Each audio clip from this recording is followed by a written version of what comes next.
اپنی زندگیوں کو منظم کریں، اپنی زندگیوں کو ہمیشہ سلیقہ مند رکھیں، اپنی زبان کو، اپنے لہجے کو، اپنی سوچوں کو، اپنے خیالوں کو، اپنے معاملات کو، اپنے معمولات کو بہت اچھا رکھیں۔ بعض اوقات ہم خام خواہ اپنے آپ کو گناہوں میں مبتلا کر کے اپنی آخرت برباد کر لیتے ہیں۔ تو اپنے صبح اٹھنے سے لے کر سونے تک، فجر کی نماز سے لے کر بستر پر اپنی کروٹ لیتے ہوئے محاسبہ کریں کہ آج کا دن میرا کیسا گزرا۔ جس کے 2 دن برابر گزرے وہ ہلاک ہو گیا۔ ہر آنے والا دن گزرے ہوئے دن سے بہتر گزرنا چاہیے، لیکن اگر ہمارا گزرے ہوئے کل سے آج کا دن بدتر ہے تو سوائے ہلاکت کی اور کچھ نہیں ہے۔ اور اسلاف کی زندگی اس حوالے سے دیکھیں تو اس لیے یہ بہت برا سودا ہے اور یہ بڑی جرت ہے۔ انسان کو پتہ ہے کہ میں جھوٹ بول رہا ہوں، اس میں تو کوئی اختلافی فرقہ نہیں ہے، گروہ نہیں ہے کہ اس کی سزا آخرت میں کیا رکھی ہے، دنیا میں کیا رکھی ہے۔ انسان کسی سے حسد کر رہا ہے، بغض کر رہا ہے، دشمنی رکھ رہا ہے، کسی کو گالی دے رہا ہے، سب و شتم کر رہا ہے، کسی کا مال ہڑپ کر رہا ہے، کسی سے زیادتی کر رہا ہے، رشوت لے رہا ہے، یہ جو کچھ بھی ہماری زندگی میں شب و روز کے معمولات ہیں جو ہم کر رہے ہیں، یہ تو کوئی اختلافی مسئلہ نہیں ہے کہ جس کے بارے میں وہ کہا کہ مختلف اقوال ہوں کہ آپ نے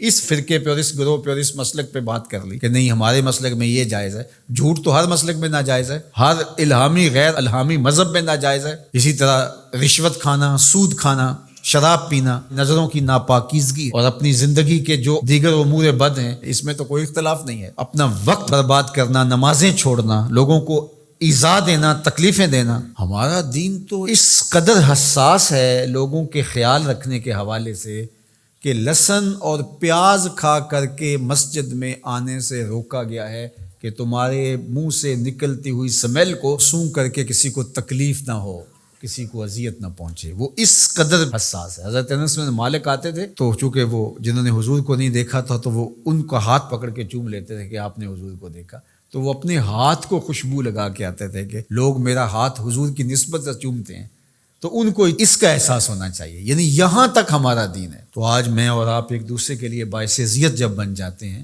اپنے ہمسائے کے لیے، اپنے دوست کے لیے، اپنے کلاس فیلو کے لیے، اپنے بھائی کے لیے، اپنے محلے داروں کے لیے، اپنے معاشرے کے لیے ناسور بن جاتے ہیں، ہمارا وجود لوگوں کے لیے اذیت کا سبب بن جاتا ہے، تو اللہ تعالیٰ نے فرمایا فما اصبرهم علی النار، آگ پر کتنا حوصلہ ہے کہ وہی اعمال کیے جا رہے ہیں جس کا نتیجہ جہنم ہے، وہ اعمال کیے جا رہے ہیں جس سے دل مردہ ہوتے ہیں، وہ اعمال کیے جا رہے ہیں جس سے قربت الہی میں نقصان ہوتا ہے۔ بتاؤ نا وہ کون سی چیز ہے جس چیز نے تمہیں دلیر کر رکھا ہے اور تم جہنم کے راستے پہ چل نکلے ہو؟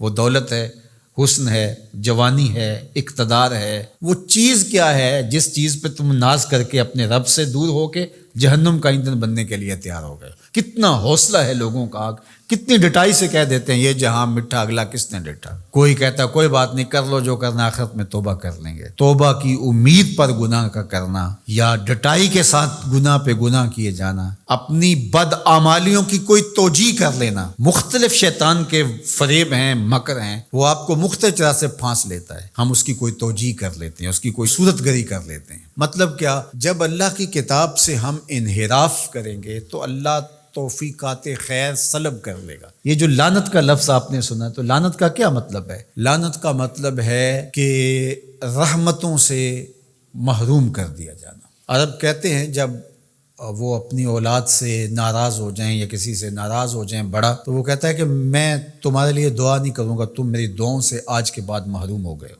بلکہ میں نے پڑھا ہے کہ کچھ اعمال ایسے ہیں جن اعمال کی وجہ سے بندوں کی دعائیں قبول نہیں ہوتی، اور دوسرا اس کو سزا یہ ہوتی ہے کہ جو نیک صالح پاکیزہ لوگ جو دعائیں کر رہے ہیں پوری امت کے لیے، تو وہ امت کا فرد تو ہے، ایک شخص تو ہے امت کا، لیکن اس نیک لوگوں کی دعاؤں سے اس کا حصہ منہا کر دیا جاتا ہے، اس کے حصے میں کچھ نہیں آتا، کیونکہ اللہ نے اس رحمت کے وصول والی فہرست سے اس کو نکال دیا۔ وہ سانسیں تو لے رہا ہوتا ہے لیکن زندہ نہیں ہوتا ہے، وہ اپنے آپ کو مسلمان تو کہلا رہا ہوتا ہے، لیکن بات یہ ہے کہ اسلام اور اللہ رسول سے تعلق اس کا واجبی سے ہوتا ہے۔ تو آج ہماری بدحالیوں کا اور ہماری رسوائیوں کا سبب اس کتاب رحمت سے دوری ہے۔